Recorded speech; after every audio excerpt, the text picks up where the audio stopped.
ఎవరికైనా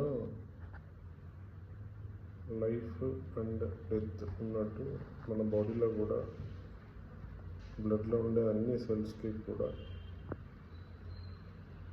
birth and destruction అనేది ఉంటుంది.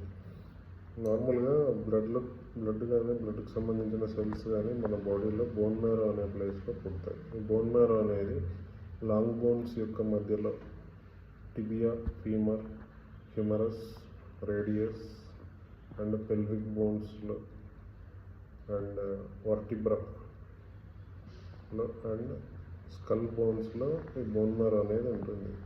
ఇక్కడ బ్లడ్ పుట్టుక, దానికి సంబంధించిన సెల్స్ కానీ వాటి బర్త్, మెచ్యూరిటీ ప్రాసెస్ అంతా ఇక్కడే జరుగుతుంది. ఒకసారి బ్లడ్ సెల్స్ డెవలప్ అయిన తర్వాత అవి పెరిఫెరల్ బ్లడ్లోకి వెళ్తాయి.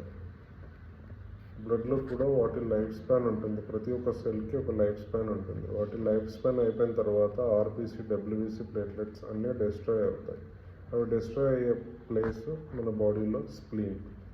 సో మానవ శరీరానికి ఎట్లయితే పుట్టుక, చావు ఉంటాయో అట్లనే మన బాడీలో ఉన్న ప్రతి సెల్కి, ముఖ్యంగా బ్లడ్లో ఉన్న సెల్స్కి కూడా పుట్టుక, వాటి పని అయిన తర్వాత డిస్ట్రాయ్ అవ్వడం అనేది నిరంతర ప్రక్రియగా కొనసాగుతుంది.